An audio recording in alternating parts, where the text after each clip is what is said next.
నీ భారము యెహోవా మీద మోపుము, ఆయనే నిన్ను ఆదుకొనును. నీతిమంతులను ఆయన ఎన్నడూ కదల నీయడు అని. కీర్తన గ్రంథము 55వ అధ్యాయము 22వ వచనములో దావీదు తన అనుభవంలో పలుకుతున్న మాటను ఇక్కడ మనం చూస్తుంటున్నాం.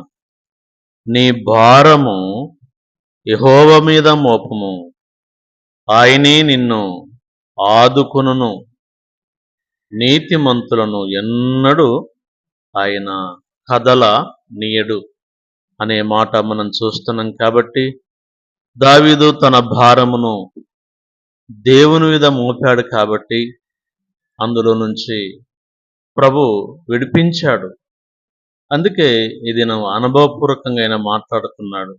నా భారము నేను దేవుని మీద మోపాను, ప్రభు నన్ను విడిపించాడు. మీ భారమును కూడా దేవుని మీద మోపండి, ఆయన మిమ్మును ఆదుకుంటాడు, మిమ్మును కదలనీయడు, మిమ్మలను విడిచిపెట్టడు అనే మాట తన అనుభవంలో పలుకుతున్నాడు. కాబట్టి వాక్యం వింటున్న నా సహోదరి సహోదరుడా, నీకున్న భారమును కూడా దేవుని మీద మోపు.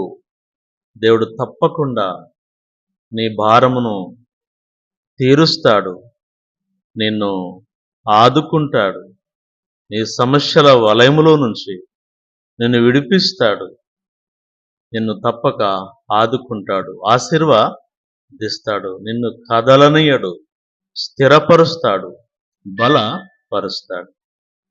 కనుక ధైర్యంగా ఉంటూ దావీదు వలె నీ భారాన్ని కూడా ప్రభు మీద మోపము.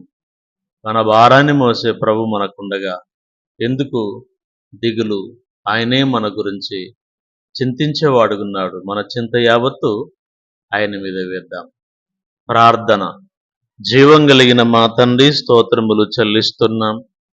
ఉదయకాల సమయంలో మీరు ఇచ్చిన మాట కొరకై స్తోత్రాలు. దావీదుకు అనేకమైన భారముల చేత కుమిలిపోతూ బాధపడుతున్న తరుణములో తన భారాన్ని మీపైన మోపగా మీరు ఆయనను ఆదుకున్నారు, విడిపించారు, ఆశీర్వదించారు. కనుక అనుభవపూర్వకంగా ఆయన పలుకుతున్నాడు.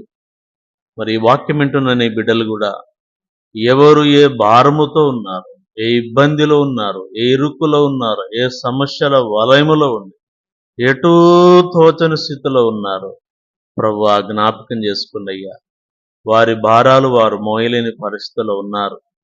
కనుక వారి భారములను మీ పైన వెడుతుంటుండగా తండ్రి, వారిని ఆదుకోండి, వారిని ఆశీర్వదించండి, వారి సమస్యల వలయములో నుంచి విడిపించి వారిని సంతోషపరచండి, ఆనందపరచండి, శాంతి సమాధానాలతో నింపి మహిమ పొందండి. దావీదును ఆదుకున్న మీరు వీరిని కూడా ఆదుకొని మహిమ పొందమని అడుగుతున్నాం. సంపూర్ణంగా మరి ఇంకా మీకు హృదయం ఎవరైనా ఇవ్వనట్లయితే సంపూర్ణంగా మేము నమ్ముకొని ఆత్మరక్షణ పాపక్షమాపణ పొందుకోవటానికి కృప చూయించి మహిమ పొందమని ప్రార్థన చేస్తున్నాం. ప్రభువా, ఈ వాక్యం వింటున్న నీ బిడ్డల్లో ఎవరైనా అనారోగ్య పరిస్థితులు ఉంటే కూడా మీరే వారు తీసుకుంటున్న వైద్యం ఈ ప్రార్థన ద్వారా సంపూర్ణ ఆరోగ్యం ఇచ్చి మహిమ ఘనత ప్రభావాలు పొందుకోమని మా నమ్మకమైన యేసు ప్రభు శక్తి కలిగిన నామములో ప్రార్థన చేసి బతిమాలి